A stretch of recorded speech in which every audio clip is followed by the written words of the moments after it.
Olá, seja bem-vindo. Hoje veja a entrevista ao ministro da Cultura, Marcelo Calero. Ministro, tudo bem? Tudo Seja jóia, bem-vindo. Obrigado por ter aceito o nosso convite. Obrigado a você pelo convite de estar aqui com vocês hoje. Ministro, quando o senhor foi indicado para o Ministério, tem aí 2 meses, mais ou menos, outros nomes já haviam declinado desse convite por considerar que essa área da cultura, ainda mais no momento de transição do governo, é um verdadeiro vespeiro. Bom, queria saber se passados aí 2 meses o senhor já tomou consciência da dimensão da encrenca que o senhor se meteu e como é que o senhor está lidando com esses ativistas que pegam pesado no seu pé? Eu acho que o convite veio de uma maneira muito natural, né? Eu administrava a Secretaria Municipal de Cultura na gestão do prefeito Eduardo Paes, né, no Rio de Janeiro. E, como você sabe, Silvio, eu sou diplomata. Diplomatas assumem missões, né? O presidente Temer me confiou essa missão. Eu costumo dizer que presidente não convida, presidente convoca, né?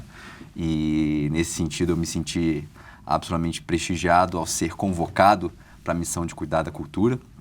Eu acho, Silvio, que a gente pega um ministério numa situação administrativa bastante caótica, né? E eu tenho sido muito claro nisso, Silvio, porque, primeiro, que a gente tinha um orçamento muito aquém das necessidades, inclusive operacionais do Ministério, né? O orçamento do Ministério estava em torno de 430 milhões de reais. E pegamos um Ministério com uma dívida de 1 bilhão de reais. E aí você tinha de tudo em atraso. Edital, fornecedor, obra paralisada. Então, a grande tarefa nossa nesse início de gestão tem sido resolver ou buscar caminhos, encaminhar esse grande imbróglio, né, administrativo que a gente encontrou. Eu acho também, Silvio, o seguinte: o país vive um momento de paixões exacerbadas, não só na área da cultura, né? É claro que você acaba tendo uma repercussão maior, talvez, na área da cultura, mas o fato é que há um clima de polarização muito grande.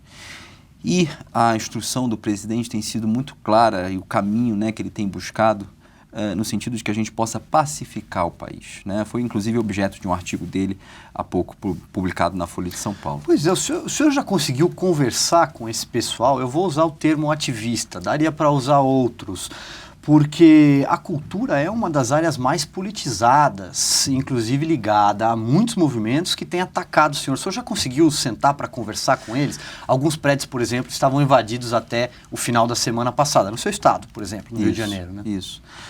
Olha, Silvio, a gente conversa com quem quer conversar, né? Essa é uma premissa básica, né? Eu, quando era secretário municipal de cultura... Vou mudar minha pergunta. Eles querem conversar? Eu acho que não querem, né? Eu acho que não querem. Eu acho que, infelizmente, muitos grupos não querem conversar. E eu sempre falava, quando eu era secretário municipal de cultura, e, enfim, eu vou sempre me referir a esse exemplo, porque, claro, eu deixei de ser secretário faz muito pouco tempo, né? Quando eu era secretário municipal de cultura, a nossa gestão fez um trabalho muito forte de diálogo com a classe artística do Rio de Janeiro. Mas era um diálogo, Silvio, que não era um diálogo pelo diálogo. Era um diálogo que tinha um objetivo claro no sentido de que a gente pudesse melhorar a gestão. Portanto, um diálogo qualificado. E eu acho que essa é uma missão que também nós temos à frente do Ministério da Cultura. Agora, você querer fazer uma politização dessa busca por melhorias na gestão pública, né? Ou seja, você trazer uma agenda que não é uma agenda que se refira a políticas públicas de cultura, então acaba ficando sem sentido. E, na verdade, eu sempre falo, né, que a busca por essa melhoria de gestão, por esse diálogo e tudo mais, ela tem um sentido, né? Ou seja, entregas mais eficientes para a população, né? E aí, enfim, é isso. Buscar dialogar com quem quer, buscar que esse diálogo seja de fato produtivo, né? Mas sempre ver o ente público não como um inimigo, ver como um parceiro. E eu sempre falava de maneira muito clara. Eu lembro da minha última reunião no Conselho Municipal de Cultura. A última reunião coincidiu, inclusive, com a posse dos novos conselheiros. E, a certa altura, eu falava exatamente isso. Olha, eu não quero que esse clima de exacerbação política se instale aqui neste Conselho, porque este Conselho tem o objetivo de melhorar políticas públicas municipais de cultura. E eu quero que vocês vejam a Prefeitura, no caso, quando eu estava secretário, como uma parceira. Evidente que há momentos em que você tem que dizer não, que você tem constrangimentos e limitações, natural da vida, né? Lei básica da economia, os recursos são limitados. Portanto, você tem que dizer alguns nãos, mas que, enfim, se busca encaminhar questões, né? E que, mais do que isso, que de fato haja esse diálogo, que esse diálogo seja profícuo. Eu tenho aqui algumas perguntas administrativas sobre o Ministério que eu queria fazer para o senhor, mas antes, o senhor já tocou em um outro ponto, mas que só para a gente finalizar, como é que foi esse convite especificamente para assumir o Ministério? Foi o ministro da Educação que fez o convite? Porque o senhor é conhecido lá na cena, no seu estado, na cena carioca, né? Mas não tanto na cena nacional. Como é que foi esse contato? Foi um convite que chegou do ministro Mendonça, né? Naquela ocasião ainda se tinha a hipótese de que o Ministério da Cultura, na realidade, formasse uma secretaria ligada ao Ministério da Educação. E aí o ministro Mendonça me faz esse convite. Entendo eu que ele escutou alguns interlocutores da área da cultura, embora eu não tivesse o meu nome nunca, de fato, teve qualquer tipo de projeção nacional, né? O fato é que no meio cultural, até aqui em São Paulo Tem o mesmo, dedo do prefeito Eduardo Paes ou não, a sua indicação? não teve o dedo do prefeito Eduardo Paes. Inclusive, enfim, ele acabou perdendo um staff dele há pouco tempo do final do mandato, né? Não sei se isso é exatamente bom, mas o fato é que eu brinco que eu sou da Escola de Administração Pública Eduardo Paes, né? Eu sou fã do prefeito por diversas razões, é meu amigo, nos tornamos amigos ao longo dessa jornada, e eu admiro muito, sobretudo do ponto de vista político-administrativo, né? E claro, formado nessa escola que sou, a gente tem uma relação muito próxima, mas não houve aí uma indicação por parte dele. Bom, vamos falar então do Ministério. O senhor citou a cifra agora há pouco, R$1 bilhão. Esse era o tamanho do rombo. Algo já foi pago, algo já foi sanado. E eu pergunto para o senhor também, o que dá para fazer com um dos menores orçamentos da Esplanada, que é o da Cultura? Me corrija, R$600 milhões, deve estar por aí, não? Isso, R$604 milhões. Olha, Silvio, o que a gente fez? A gente tinha esse montante de dívida de R$1 bilhão e 34 milhões, para ser mais preciso. O que a gente está fazendo agora? A gente está debruçado sobre essa dívida e fazendo um trabalho de dívida. O que é isso? Primeiro que o presidente Temer nos fez um aporte emergencial aí de 236 milhões de reais, que está sendo pago até o final do ano.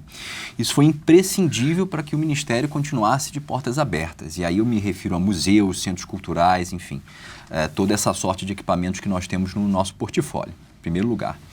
Depois, de fazer alguns pagamentos, fizemos alguns pagamentos mais emergenciais, alguns editais que estavam em atraso, fornecedores, desde conta de luz, passando por internet, toda a sorte e variedade de despesas que você possa imaginar havia de dívida. Então fizemos esse recorte e agora a gente está fazendo um trabalho de dívida que é o seguinte: tentar renegociar alguns números, ver exatamente o que pode ser cancelado.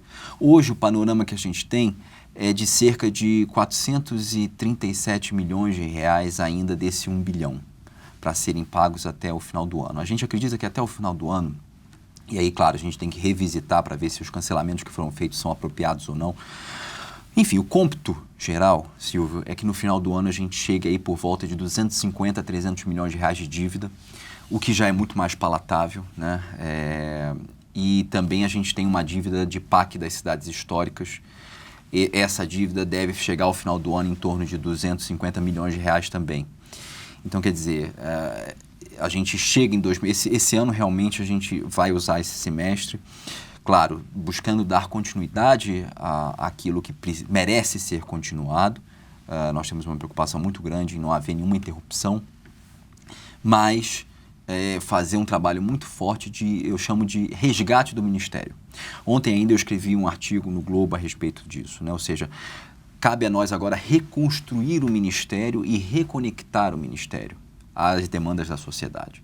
Tem que ser um movimento, ou seja, o Ministério tem que estar conectado ao coração dos brasileiros, né? As pessoas têm que se resgatar essa dimensão simbólica da cultura no coração das pessoas, né?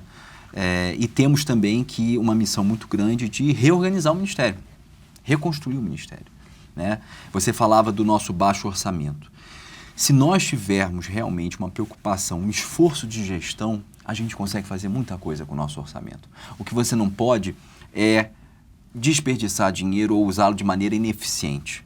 A gestão anterior, por exemplo, fazia muitos eventos e muitas rodas de conversa, muitos debates que no final não serviam para nada, porque, como eu te dizia, não era uma escuta qualificada, era uma escuta de momento, né?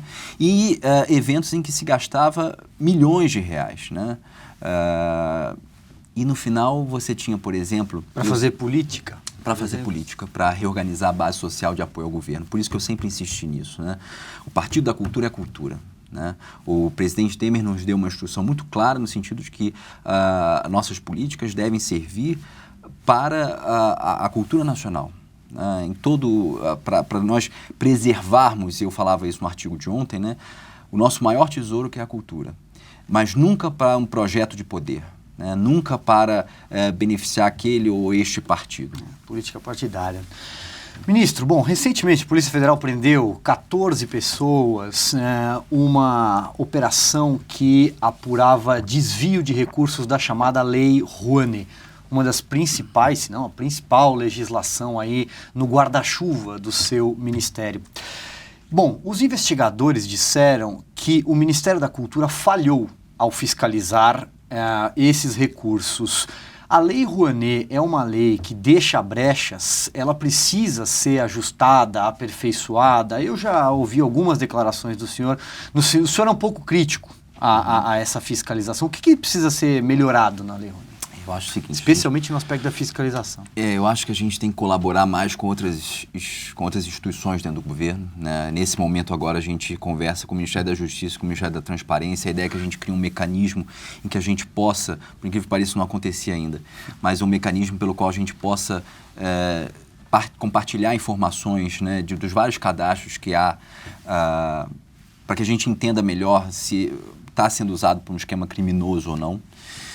Não concordo muito que o Ministério da Cultura tenha falhado. Isso, inclusive, foi objeto de uma conversa minha com o Ministro da Justiça. Eu acho que, ao contrário, muitos daqueles que foram presos já tinha sido apontado pelo Ministério a ilicitude dos atos deles. O que acontece é que, você sabe, né, bandido é igual água, né? Quando precisa encontrar o seu caminho, ele acaba encontrando, né? E acaba, enfim, fazendo prevalecer. E cabe nós, autoridade que somos, né, Estado, tratar de coibi-los no maior grau possível. Agora, veja, Silvio, é importante dizer, nesse caso, as instituições da República funcionaram. Né? Nós, como Ministério, nós temos uma obrigação, e essa precisa ser uma diferença que precisa ser deixado clara, né? Nós temos uma obrigação da punição administrativa. Quando a coisa passa para a esfera criminal, né, aí há outras autoridades que são responsáveis por esse escrutínio. E essas autoridades também atuaram, me refiro, claro, ao Ministério Público e à Polícia Federal. Mas, independentemente disso, eu dizia, de fato nós precisamos, e estamos debruçados sobre isso nesse momento, reorganizar ou melhorar, tornar mais eficientes esses mecanismos de análise das contas da Lei Rouanet. Você sabe que nos foi legado aí um passivo de mais de 13 mil prestações de contas pendentes. E, para além disso, eu acho que o mecanismo de incentivo como um todo precisa ser realmente melhorado. Trata-se de uma lei de 25 anos. Né? Então, a gente precisa ajustar, fazer um adornamento, como se diz no mundo jurídico. Agora, o que é importante dizer é o seguinte, Silvio, a gente não pode, eu tenho batido muito nessa tecla, a gente não pode demonizar a Lei Rouanet. A Lei Rouanet hoje ela é responsável pela existência de vários museus, corpos permanentes, orquestras. Você pega os principais museus de São Paulo hoje, eles só existem por causa da Lei Rouanet. Não preciso nem muito longe, o MASP. Ele só existe por causa da Lei Rouanet. E no Rio a mesma coisa, né? Então, eu tenho sido muito enfático nisso. Não demonizemos um mecanismo que, entre trancos e barrancos, tem sido responsável, sim, por sustentar o nosso arcabouço cultural. O que o senhor acha de uma CPI para investigar esses contratos, esses projetos, esses recursos, uma CPI no Congresso Nacional? Existe, inclusive, pedido protocolado. Eu tive a oportunidade de conversar com vários deputados a respeito da CPI, inclusive com o presidente Rodrigo Maia também. Eu fico bastante... Eu tenho algumas inquietações em relação a uma CPI, né? Existe sempre aquela máxima no Congresso que CPI você sabe como começa e não sabe como termina. Eu acho que a principal preocupação nossa, na realidade, com a CPI, são duas preocupações principais. Primeiro, a preocupação de que a CPI não produza, como eu falava, uma criminalização geral. E por que eu também falo muito disso. Você sabe que hoje as grandes empresas, que são aquelas que acabam utilizando o mecanismo de incentivo da Lei Rouanet, elas têm lá suas regras de compliance, né? E muitas dessas regras impedem que essas empresas invistam em mecanismos legais que estejam sob investigação. Então, você imaginar que uma CPI pode sim criar um apagão cultural no ano que vem no Brasil, porque muitas dessas empresas terão que se distanciar do mecanismo da Lei Rouanet. Esse é o meu primeiro ponto, né? Minha primeira grande preocupação com uma CPI. E a minha segunda preocupação, que eu tenho externado também aos deputados, é que a CPI acabe por, de certa forma, gerar uma paralisia no Ministério, porque você sabe que o volume de informações que é requisitada é muito grande, o volume é muito grande. Então eu tenho também um pouco de preocupação em relação a isso e já tive a oportunidade de externar a deputados, inclusive ao presidente Rodrigo Maia, essas minhas inquietações. Bom, ministro, outra polêmica recente, vamos chamar assim, foi o corte de alguns cargos. Na semana passada, o Ministério anunciou a exoneração de 81 funcionários. Na verdade, são aqueles cargos comissionados, né? Cargo de assessoramento, cargo de confiança. Isso. Mas no final de semana, o Ministério teve que recuar de alguns deles, 4, salvo engano, referentes à Cinemateca. Por que o Ministério recuou? Duas coisas que são importantes dizer, Silvio. Primeiro que você sabe que eu, como servidor de carreira que sou, tenho um compromisso inequívoco com os servidores de carreira. E eu acho que isso atende a uma demanda da sociedade, Silvio. A sociedade quer uma gestão pública em que haja profissionalismo, que seja eficiente, enfim, que você consiga, de fato, atender a prestação do serviço público da maneira melhor possível. E para isso você precisa de um corpo funcional estável que seja de carreira. Então, a grande questão aqui foi, o grande recorte que nós fizemos foi esse, né? É importante dizer que ao mesmo tempo que nós exoneramos todos aqueles que não pertenciam ao quadro do serviço público, nós mantivemos nos seus cargos de confiança todos aqueles que sim são servidores de carreira.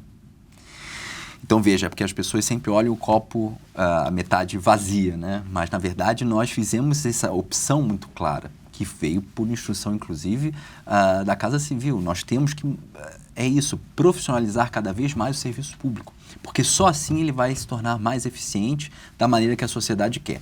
E aí, nesse sentido, Silvio, as demissões na Cinemateca foram um erro. Porque a diretora, ela é servidora de carreira. Olga Futema, né? Olga Futema é servidora de carreira, ela é aposentada, mas inclusive em outros órgãos nós fizemos esse movimento, ou seja, servidores que são aposentados e que agora estão em cargos de confiança permanecem nos seus cargos, né? Foi o caso dela. E os outros cargos, o que acontece? Por que a gente fez esse movimento de exoneração? Nós queremos que esses cargos sejam preenchidos, em sua maioria, por servidores de carreira. Silvio, é claro que você acaba, para alguns cargos mais ligados ao gabinete, né, mais ligados ao ministro, você acaba trazendo uma equipe, né? Eu trouxe algumas pessoas do Rio de Janeiro, inclusive, da Secretaria Municipal de Cultura. Isso é muito natural. Agora, a maior parte dos cargos não pode ser de pessoas de fora. Então, é esse movimento que nós estamos fazendo. A maioria desses cargos será preenchida por servidores de carreira do Ministério da Cultura. Agora, no caso da Cinemateca, os outros cargos eram de natureza muito técnica. Mesmo que nós quiséssemos preencher com servidores, nós não teríamos essas pessoas, nós não teríamos esses talentos. De forma que nós entendemos que o melhor realmente era tornar sem efeito aquelas exonerações, porque elas foram, de fato, equivocadas. Ainda sobre esse acirramento, esse momento político complicado que acontece especialmente na cultura, no final de semana a atriz Letícia Sabatella foi xingada ali por alguns manifestantes. O final de semana foi marcado por algumas passeatas pelo país a favor do impeachment da presidente Dilma Rousseff. Bom, qual foi o momento mais tenso para o senhor aí? Foi aquele 8 de julho, salvo engano, quando jogaram tinta no carro e tal, e eu aproveito para perguntar se o senhor ampliou aí a sua escolta, a sua segurança. Infelizmente, eu acho que a gente, e a Letícia Sabatella foi vítima disso, né, nesse final de semana, né? Eu acho que a gente vive um momento... Vamos lembrar que ela está no polo contrário, né? Ela é contra o impeachment da presidente Dilma Rousseff nesses movimentos. O que é importante, Silvia, é a gente dizer isso, né? A gente não pode mais conviver com esses extremismos, né? Isso realmente é extremamente danoso de parte a parte. Esse ódio, né? Esse extremismo que está tomando com essa polarização, né? Eu acho que as pessoas têm que respeitar esse ataque do qual ela foi vítima, né? É altamente reprovável, não há palavras, né? Então eu repudio veementemente esse ataque do qual ela foi vítima, né? Agora, de fato, eu também fui vítima desse ataque, né? De um ataque dessa natureza. E eu acho que, enfim, até a gente tem que ter responsabilidade nas nossas posições, né? E, de novo, esse ataque à Letícia é altamente condenável, mas, ao mesmo tempo, ela apoia um movimento que foi responsável por ataques dessa natureza contra mim. Então, eu acho que a gente tem que ter coerência, né? E fazer esse repúdio da maneira como ele deve ser feito, em defesa da democracia do Brasil. Muito bem, queria agradecer ao ministro Marcelo Calero. Ministro, obrigado pela conversa. Obrigadíssimo, Silvio. Obrigado. A nossa entrevista termina aqui, mas a programação de TV já não para. Até a próxima.